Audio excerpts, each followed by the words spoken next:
Good morning, what is going on? In this video we are going to make a heavy duty pouch for a set of police handcuffs. If you've not subscribed yet, please consider subscribing to my channel. And if you get any value from the video, please give me a like. And if you got anything to add, leave me a comment down below. Let's get started. So, I'm no sewing expert by any means, but in order to make a pouch for these handcuffs, I need to know how big they are. So what I've done is I've laid them down here on my measuring mat and we're gonna get a rough dimension. So these are coming at 4 inches by 3 inches long. So when we do our little design here, we have to take that into consideration. So I'm only going to be making 2 of these, so I've not really put too much effort into my design. As you can see here, I've just put it on a little scrap piece of paper. So the material that we're going to use for this project is 1000 denier Cordura nylon. It's actually one of my favorite materials to use. It's very durable, water resistant-ish, and flexible. I still have projects from about 5 years ago that I made out of this batch of material, and they're still going strong. As I said, I'm making 2 of these, so what's going to happen is these 2 long strips of material are going to be folded in half, stitched at the edges, and then wrapped around the handcuffs. So this is just a quick example of what it's going to look like. For any gear nerds out there, these handcuffs are Smith & Wesson Model 100s, but they are the M&P version with the lever lock, double locking system on them.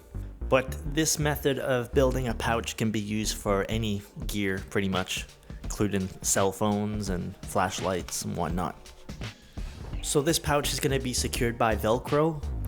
We're going to stitch on the Velcro before we fold the pouch in half so that you don't see the bobbin thread sticking out over the flap. When I stitch pieces of Velcro to gear, what I do is I stitch around the perimeter of it and then I stitch an X into it. And the reason I do that is when you pull the 2 pieces of Velcro apart, the hook and the loop, it creates less of a void between the materials. The thread that I'm using for this project, I believe, is number 70 bonded nylon thread. I think I've had this sitting around for a while, so it's good to use it for something. So the next thing to do is to fold our entire project in half and then stitch around the edge. I'm using a 1/4 inch seam allowance for this. Make sure not to stitch the open edge shut, so you're just going to do 3 sides because we're going to have to be able to turn this entire project inside out. If I was sewing fabric, I'd probably do a 1/2 inch seam allowance, but where I'm using like a heavy duty nylon, I find a 1/4 inch works fine and grabs enough material. But there's not really a solid rule for it.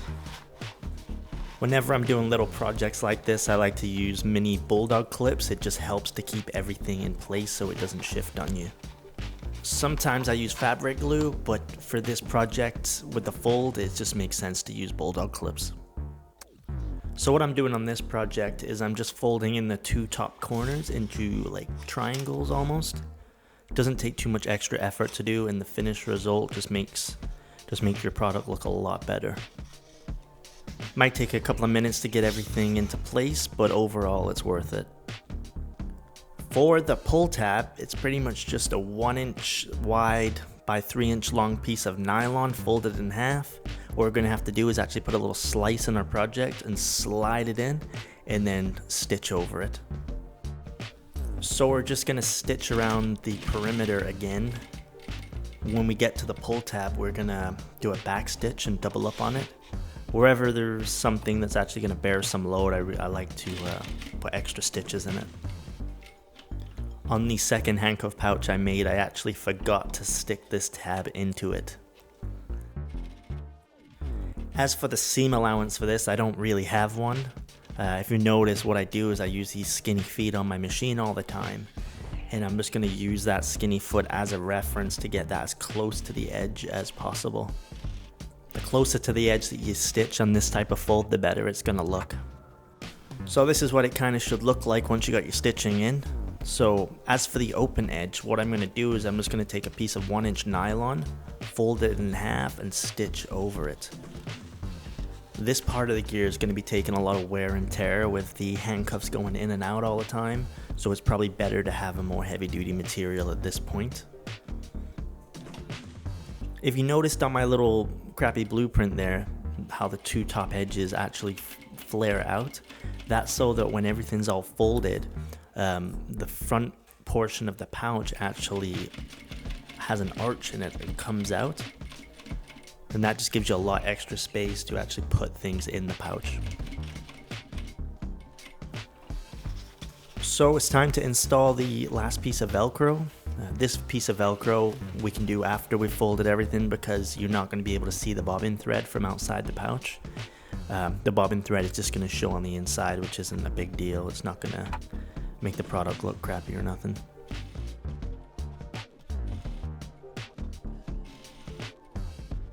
So it's starting to look somewhat like a handcuff pouch. You can kind of see it's taking shape. There's a couple more stitches, and we got to get the back piece that's going to connect it to a police duty belt. So I've drew a bunch of dots on the back of it. This is to line up the Velcro belt loop that I'm going to stitch on in a second. As for the dots, don't worry, they make sense to me, okay? That's all that matters.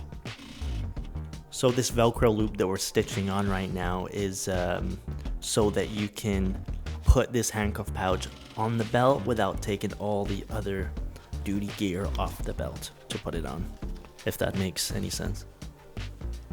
So it's time for our last two stitches. So depending on how industrial your machine is, you might have to crank the hand wheel by hand, because there's just so many layers of heavy duty fabric here folded over and folded, and then nylon on top of it, and sometimes if your machine's not equipped for that, it's going to be a little tricky.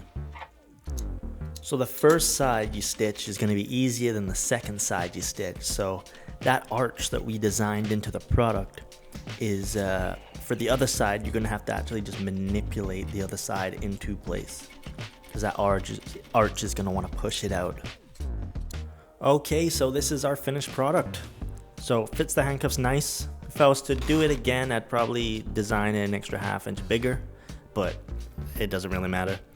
It looks like pretty much something you'd get from the store, but I believe I'm probably using better materials and better Velcro, better thread. My estimates is that it probably cost $1.50 to make. So if you got any value from this video, please subscribe to my channel, like the video, and just watch my videos, because I need a lot more watch time. Thank you and take care. See ya.